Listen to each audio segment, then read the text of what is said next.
Hello everyone, welcome to Anshu diaries. ఈరోజు recipe వంకాయలతో fry అండి. చాలా బాగుంటుంది, టేస్టీగా ఉంటుంది, సింపుల్గా అయిపోతుంది.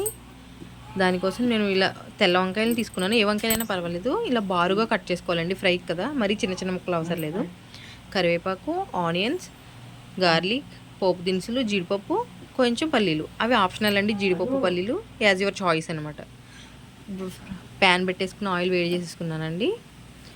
ఇప్పుడు గార్లిక్ వేస్తాను ఆయిల్లో. నెక్స్ట్ ఆనియన్స్ కూడా యాడ్ చేసుకోవాలి. ఆనియన్స్ అనండి ఫ్రైకి మంచి టేస్ట్ వస్తుంది, తినడానికి బాగుంటుంది, కలుపుకోవడానికి కూడా. ఒకసారి అలా మిక్స్ చేసేయండి. కొంచెం కలర్ మారిన తర్వాత పల్లీలు యాడ్ చేసుకోవాలి. ఇప్పుడు పల్లీలు మంచిగా ఫ్రై అయిపోవాలండి, ఎందుకంటే తర్వాత పోపు దినుసులు, కరివేపాకు అవన్నీ వేసాక ఫ్రై అవ్వవు, మెత్తగా అయిపోతాయి. సో ఇప్పుడే ఫ్రై చేసుకోవాలి. నెక్స్ట్ జీడిపప్పు కూడా యాడ్ చేసుకోవాలి, దాన్ని కూడా మంచిగా ఫ్రై చేసుకోవాలండి. కొంచెం ఆయిల్ ఎక్కువే పడుతుందండి, వంకాయ ఫ్రై కదా, ఇంకా వాటర్ ఏమి వేయం కాబట్టి ఆయిల్లోనే మగ్గనిస్తాం కాబట్టి కొంచెం ఆయిల్ ఎక్కువ వేసుకోవాలి. నెక్స్ట్ పోపు దినుసులు యాడ్ చేసేసుకోవాలి. ఒకసారి మొత్తం అంతా మిక్స్ చేసేయండి ఇలా. నెక్స్ట్ ఇప్పుడు కరివేపాకు యాడ్ చేసుకోవాలి. సో కరివేపాకు మంచి ఫ్లేవర్ వస్తుందండి ఫ్రైకి. ఒకసారి కరివేపాకు కూడా మంచిగా ఫ్రై అయ్యేలాగా ఫ్రై చేసుకోవాలి. ఇట్లా తిప్పుకుంటూ ఉంటే మనకు పోపు మాడకుండా ఉంటుంది.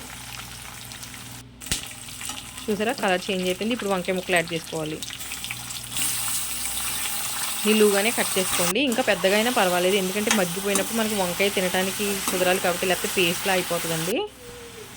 ఇప్పుడు టేస్ట్కి సరిపడా సాల్ట్, కొంచెం పసుపు యాడ్ చేసుకుని ఒకసారి మొత్తం మిక్స్ చేసేయండి. చూసారా, మొత్తం పసుపు అంతా ముక్కలు పట్టేసింది కదా. ఇప్పుడు మూత పెట్టి ఒక 3-4 మినిట్స్ మగ్గనిచ్చి కొంచెం ఆవిరికి వంకాయ ముక్కలు అనేవి మెత్తపడతాయి. చూసారా, మొత్తం ఇందాక ఎంత సైజులో ఉన్నాయో ఇప్పుడు ఏ సైజులో ఉన్నాయో వేసి ఒకసారి మళ్ళీ తిప్పుదాం, ఎందుకంటే అడుగు అంటకుండా చూసుకోవాలండి. ఇప్పుడు కొంచెం కారం యాడ్ చేసుకుందాం. ఎలాగో మనం ఎండుమిర్చి చేసాం కాబట్టి ఎక్కువ అవసరం లేదు. కొంచెం ఒకసారి అదంతా మంచిగా మిక్స్ చేసేయండి. ఒకసారి మిక్స్ చేసేసి ఇంకా మూత పెట్టేయటమేనండి. మధ్యలో ఒకసారి కలుపుకుంటూ ఉండాలి, అడుగు అంటకుండా. సో చూసారా, మొత్తం వంకాయలన్నీ కుక్ అయిపోయాయి, అసలు మెత్తగా అయిపోయాయి. చూడండి, ఇందాక ఎలా ఉన్నాయో ఇప్పుడు ఎలా ఉన్నాయో. ఒకసారి అలా చూసారా, అడుగు అంటుకోవడం స్టార్ట్ అవుతుంది, అందుకే మధ్యలో ఒక్కొక్కసారి కలుపుకుంటూ ఉండాలి. లాస్ట్లోనండి మనం ఇంట్లో నూరు పెట్టుకుంటాం కదా మసాలా, అది ఒక్క స్పూన్ యాడ్ చేసుకుంటే టేస్ట్ అయితే అదిరిపోతుంది. ఆ మసాలా ఫ్లేవర్కి ఇంకో ముద్ద ఎక్కువ తింటారనమాట. అండ్ కొంచెం కొత్తిమీర యాడ్ చేసుకుంటే సరిపోయాయి.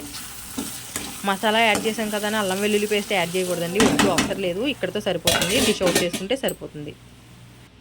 సో చూసారా, ఫ్రై చాలా అంటే చాలా టేస్టీగా ఉంటుంది. ఆ జీడిపప్పులు, పల్లీలు కలుపుకొని తింటా ఉంటే చాలా బాగుంటుంది.